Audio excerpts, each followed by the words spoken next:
भारतात धर्म, समाज, परंपरा आणि कायदा या सगळ्यांचा एक गुंता नेहमीच चर्चेत राहिलाय। विशेषतः मुस्लिम महिलांच्या जीवनावर या कायद्यांचा थेट परिणाम होतो। अलीकडेच 19 ऑगस्टला सर्वोच्च न्यायालयाने दिलेला एक महत्त्वाचा निकाल पुन्हा एकदा या प्रश्नांना समोर घेऊन आला। नमस्कार, मी श्रद्धा आणि तुम्ही पाहताय जरा हटके। हा खटला एका 16 वर्षांच्या मुस्लिम मुलीच्या लग्नाचा होता। न्यायालयाने स्पष्ट केलं की मुस्लिम व्यक्तिगत कायद्याप्रमाणे हे लग्न वैध आहे। म्हणजेच मुस्लिम कायद्यामध्ये मुलगी वयात आल्यानंतर लग्नासाठी सक्षम मानली जाते। राष्ट्रीय बाल अधिकार संरक्षण आयोगाने अर्थात NCPCR ने मात्र या लग्नाला आक्षेप घेतला। त्यांचं म्हणणं होतं की हे लग्न म्हणजे पॉक्सो कायद्याचं उल्लंघन आहे, कारण पॉक्सो कायदा लहान मुलांवर होणाऱ्या लैंगिक शोषणाला थांबवण्यासाठी बनवला गेलाय। पण न्यायालयाने ठामपणे सांगितलं की NCPCR ला अशा खटल्यांना आव्हान देण्याचा अधिकार नाही। त्यामुळे आता एक मोठा प्रश्न निर्माण झालाय। बालविवाह प्रतिबंध कायदा 2006 ज्यामध्ये मुलींचं किमान वय 18 वर्ष सांगितलंय आणि मुस्लिम व्यक्तिगत कायदा यांच्यातील संघर्ष। हा संघर्ष नवीन नाही। भूतकाळातील असे अनेक खटले झाले ज्यांनी मुस्लिम महिलांच्या अधिकारांचं भविष्य बदललंय। तर चला त्याकडे एक एक करून बघूया। पहिला खटला जावेद आणि आशियाना खटला 2022 चा। 2025 मध्ये 26 वर्षांचा जावेद आणि 16 वर्षांची मुस्लिम मुलगी आशियाना यांनी प्रेमविवाह केला। पंजाब हरियाणा उच्च न्यायालयाने त्यांच्या लग्नाला मान्यता दिली। न्यायालयाने मोहम्मदन लॉ मध्ये दिलेला मुद्दा दाखवून दिला। मुलगी जर 16 वर्षांची असेल आणि वयात आली असेल तर तिला स्वतःचा जोडीदार निवडण्याचा पूर्ण अधिकार आहे। इथेच प्रश्न उभा राहिला की पॉक्सो कायदा आणि मुस्लिम व्यक्तिगत कायदा एकमेकांची टक्कर घेत नाहीत का? पण न्यायालयाने सांगितलं नाही, कारण व्यक्तिगत कायद्यात मुलगी वयात आली म्हणजे ती विवाहासाठी सक्षम मानली जाते। हा वाद केवळ भारतापुरता मर्यादित नाही। पाकिस्तान, बांगलादेश सारख्या अनेक देशांमध्ये आजही मुस्लिम पर्सनल लॉ नुसार मुलगी वयात आल्यानंतर विवाह करता येतो। पण संयुक्त राष्ट्रसंघाने वारंवार असं म्हटलंय की बालविवाह ही मानवी हक्कांचा अन्याय आहे। त्यामुळे आंतरराष्ट्रीय पातळीवरही हा संघर्ष सुरू आहे। दुसरा खटला शायरा बानो खटला 2017 चा। हा खटला खरंच एका मोठ्या बदलासारखा होता। उत्तराखंड मधली शायरा बानो नावाची महिला होती। तिच्या नवऱ्याने तिला तिहेरी तलाक दिला होता। तेव्हा शायरा बानोने हा तलाक चुकीचा आहे असं म्हणत सर्वोच्च न्यायालयात आव्हान दिलं। 5 न्यायमूर्तींच्या खंडपीठाने 3 विरुद्ध 2 अशा बहुमताने निर्णय दिला।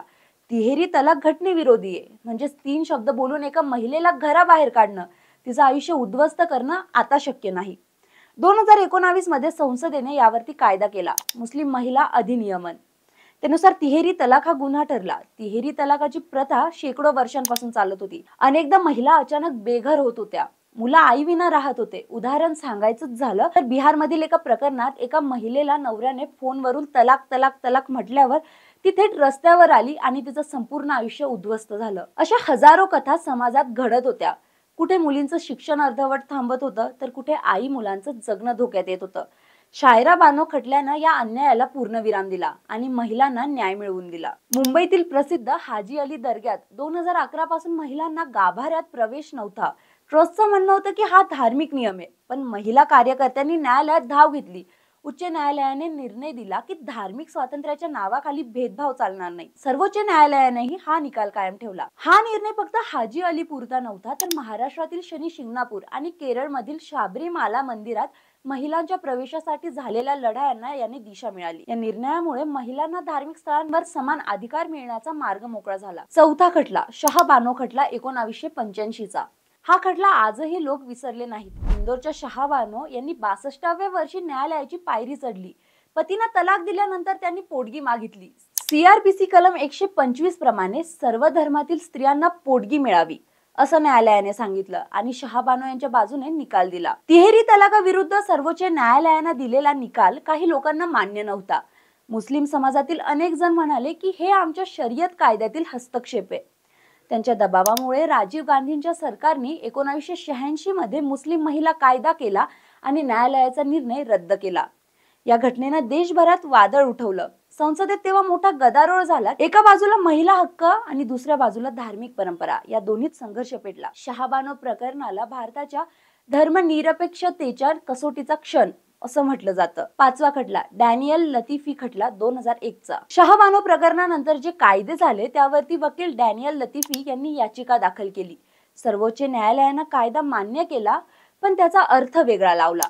तर त्यांना पत्नीच्या आयुष्यभरासाठी जगण्याच्या खर्चाची जबाबदारी घ्यायला हवी. हा निर्णय म्हणजे शहाबानो प्रकरणाने गमावलेली लढाई परत जिंकण्यासारखा होता. हजारो घटस्फोटित महिलांना आयुष्यभरासाठी आर्थिक संरक्षण मिळालं.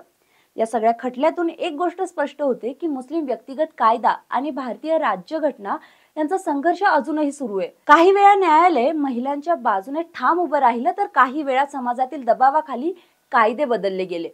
पण या लढ्यामुळे एक गोष्ट नक्की की आजच्या मुस्लिम महिलांना आवाज उठवण्याची ताकद मिळाली आहे आणि न्यायालयाच्या प्रत्येक निकालामुळे त्यांच्यासाठी नवीन वाटा खुलतायत.